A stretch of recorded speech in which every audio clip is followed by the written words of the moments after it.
नमस्कार and welcome to study IQ my dear friends. मैं हूं Prashant Mawani. I hope you all are in good. आज 15 सितंबर के फाइनेंशियल न्यूज़ को एनालाइज करेंगे। टेबल के ऊपर काफ़ी सारे इंटरेस्टिंग टॉपिक्स हैं, जैसे कि वैली बैंड, इसके साथ जुड़े हुए कुछ आपको प्रश्न पूछे जा सकते हैं। फिर सरकार जो है वो 2.36 lakh crore rupees extra spend करना चाहती है। बैंकिंग रेगुलेशन अमेंडमेंट बिल आ चुका है, तो इसके इम्पोर्टेंट या फिर सेलियंट फीचर्स को देखेंगे और लास्ट में इन्फ्लेशन के आंकड़ों के बारे में बात करें। उससे पहले डियर फ्रेंड्स, स्टडी आईक्यू की टीम ने मिलकर एक स्मार्ट कोर्स डिज़ाइन किया है।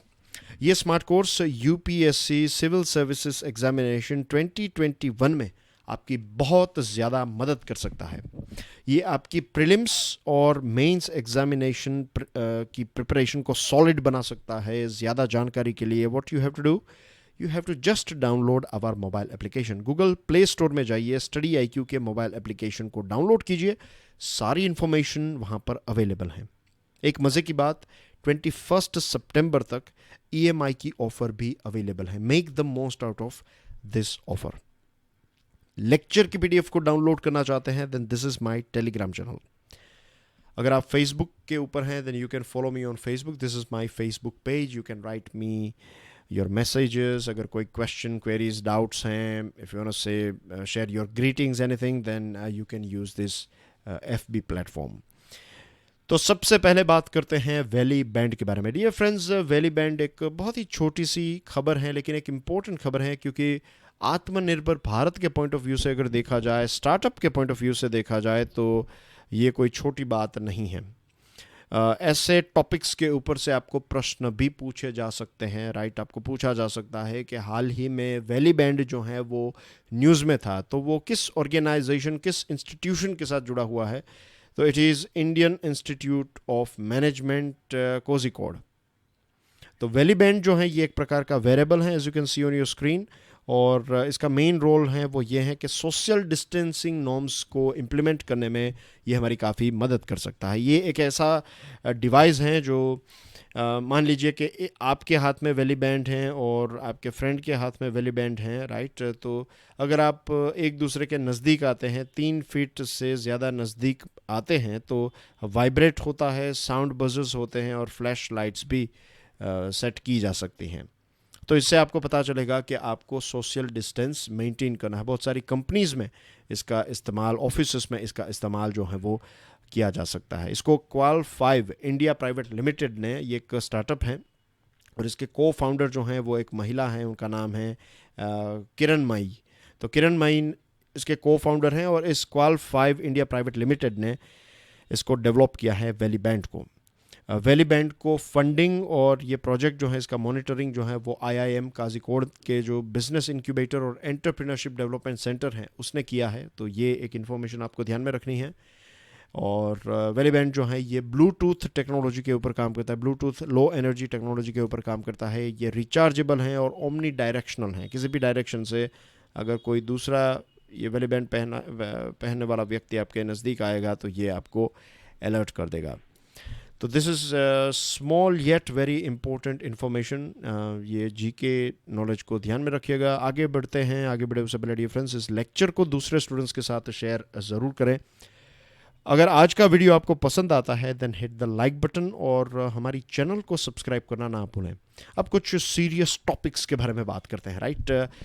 फाइनेंस मिनिस्टर निर्मला सीतारमण जी ने एक ग्रीन सिग्नल मांगा है पार्लियामेंट से। पार्लियामेंट के अप्रूवल के रिक्वेस्ट की उन्होंने, right, for 2.36 lakh crore rupees, 2.36 lakh crore rupees. इसमें से 20,000 करोड़ रुपए जो हैं वो दिए जाएंगे पब्लिक सेक्टर बैंक्स को।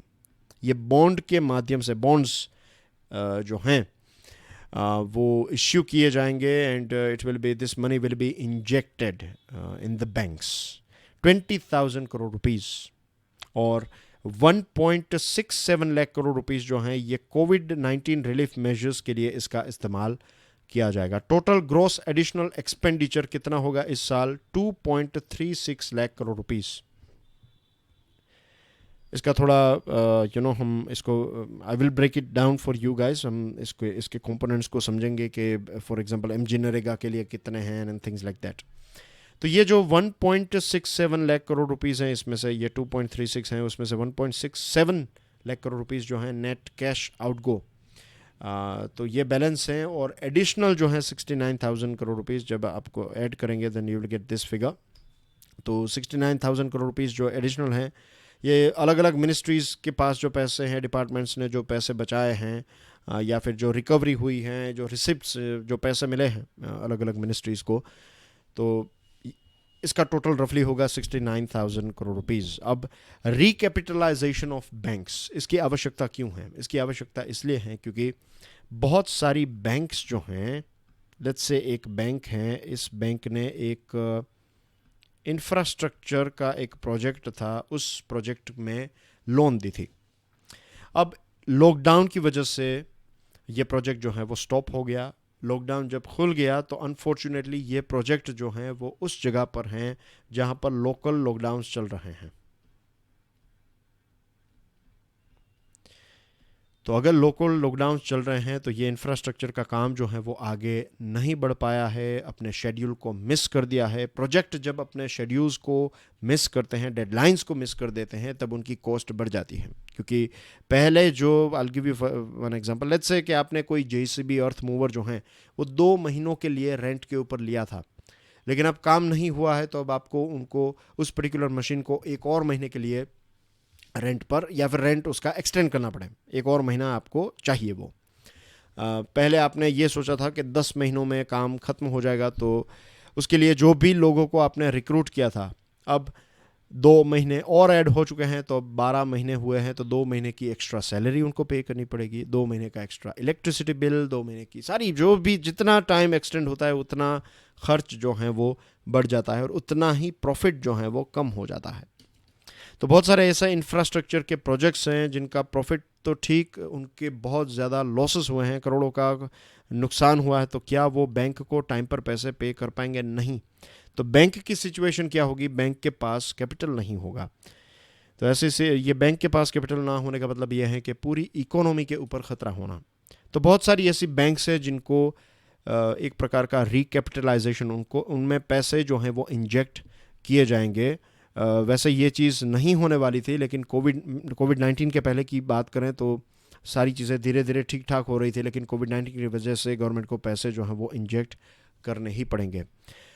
जुलाई 2020 में भी रिजर्व बैंक ऑफ इंडिया के गवर्नर साहब जो हैं शक्तिकांता दास, उन्होंने भी बताया था कि बैंक रिकैपिटलाइजेशन जो है ये एक बहुत ही इंपॉर्टेंट चीज़ है, और इसकी आवश्यकता भी है, क्योंकि बहुत सारी बैंक्स जो हैं वो स्ट्रगल कर रही हैं। कुछ टाइम पहले की बात है जब रिजर्व बैंक ऑफ इंडिया ने अपना फाइनेंशियल स्टेबिलिटी रिपोर्ट इश्यू किया, तो इस फाइनेंशियल स्टेबिलिटी रिपोर्ट में भी ये बताया है कि ये साल जब तक ख़त्म होगा, नेक्स्ट ये जो मार्च आएगा 2021 का, तब तक पब्लिक बैंक जो हैं उनका एनपीए का रेशियो, ग्रोस एनपीए का रेशियो जो है ये 15.2% तक पहुंच सकता है। इसको बहुत ही लेमेंस लैंग्वेज में अगर मैं समझाऊं तो, अगर आपने 100 रुपये दिए हैं लोन के तौर पर, तो आपको 15 रुपीज़ जो है 100 रुपये में से 15 रुपीज़ जो हैं वो आपके एनपीए हो जाएंगे, तो बाकी बचेंगे आपके 85 रुपीज़, राइट। तो ये जो आपने प्रॉफिट और सारी चीज़ें 100 रुपये ध्यान में रखकर की थी, अब आपको 85 रुपीज़, 15 रुपीज़ का लॉस हो रहा है। नेक्स्ट ईयर अगर फिर से 15 रुपीज़ का लॉस हुआ तो आपके पास कितने बचेंगे? 60 रुपीज़, इज़न्ट इट? और उसके बाद 70 रुपीज़ बचेंगे। फिर अगर 10 और रुपए का, देन 60 रुपीज़। तो आपका अब देखिए कैपिटल जो है वो चला जाएगा, और फिर बहुत सारे लोगों को पैसे चाहिए, बहुत सारे बिजनेसेस को पैसे चाहिए, तो सिचुएशन ये होगी कि आपको इंटरेस्ट रेट ज़्यादा चार्ज करना पड़ेगा। इंटरेस्ट रेट ज़्यादा होगा तो फिर ओवरऑल प्रोडक्ट का कॉस्ट बढ़ जाएगा, क्योंकि लोन एक्सपेंसिव है, तो फिर हमारे प्रोडक्ट्स इंटरनेशनल मार्केट में कॉम्पिटिटिव नहीं रहेंगे। सही कैसे ये सारी चीज़ें जो हैं कैसे एक दूसरे के साथ जुड़ी हुई है। ये जो बिग आइटम्स की बात करें तो 40,000 करोड़ रुपीज़ जो है ये एमजी नरेगा के लिए, 31,000 करोड़ रुपीज़ डीबीटी रूरल महिलाओं के लिए, ग्रामीण महिलाओं के लिए, 16,000 करोड़ रुपीज़ जो है वो प्राइस स्टेबलाइजेशन फंड और फूड सब्सिडी के लिए, 46,000 करोड़ रुपीज़ जो है ये स्टेट्स को डेफिसिट ग्रांट के तौर पर दिए जाएंगे। 14,000 करोड़ रुपीज़ हेल्थ मिनिस्ट्री को एक्स्ट्रा दिए जाएंगे, तो ये हैं। और प्रधानमंत्री गरीब कल्याण योजना के लिए 4,860 करोड़ रुपीज़ दिए जाएंगे। Right, moving on to next item, government introduces banking regulation amendment bill. एक ऑर्डिनेंस गवर्नमेंट ने इश्यू किया था 26 जून 2020 को।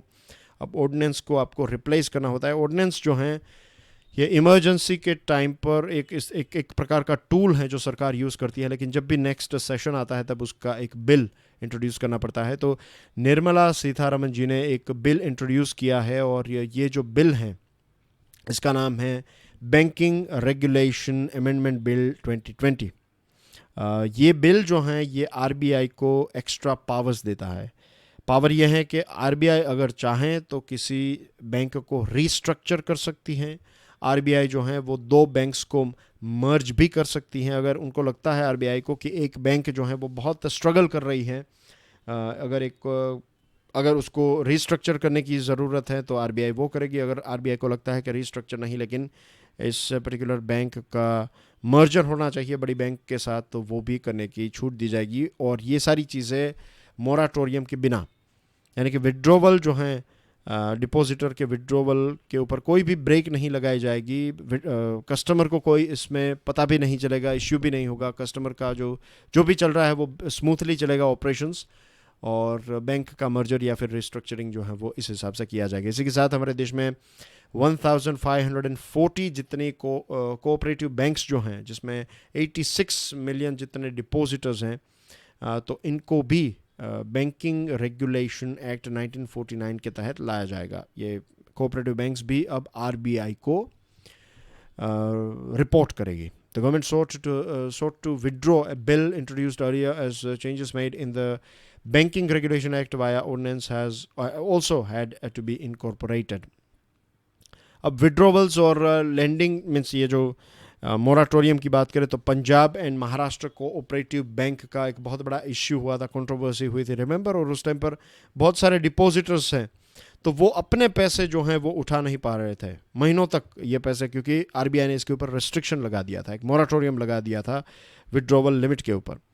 अब ऐसा नहीं होगा। ये बिल में ये बताया है कि अगर कोई मर्जर होता है, रिस्ट्रक्चरिंग होता है, तो जो डिपॉजिटर्स हैं उनको नुकसान सहन नहीं करना पड़ेगा।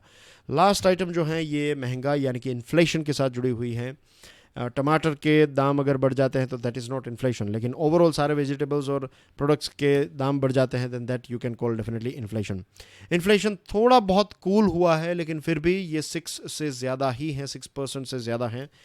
फ़िलहाल अगस्त का इन्फ्लेशन जो है उसका आंकड़ा है 6.69%, विच इज़ हायर दैन 6%। आपको पता है कि रिजर्व बैंक ऑफ इंडिया को एक टारगेट दिया है कि इन्फ्लेशन जो है वो उनको 4% रखना है। इसमें अपर लिमिट है 6% की, और जो लोअर लिमिट है ये 2% की है, कि इन्फ्लेशन जो है ये 2% से कम नहीं होना चाहिए और 6% से ज़्यादा नहीं होना चाहिए। आइडियली 3 और 4 के बीच में रहे, या फिर 2.5 और 3.5 के बीच में रहे, तो दैट इज़ कंसिडर्ड गुड।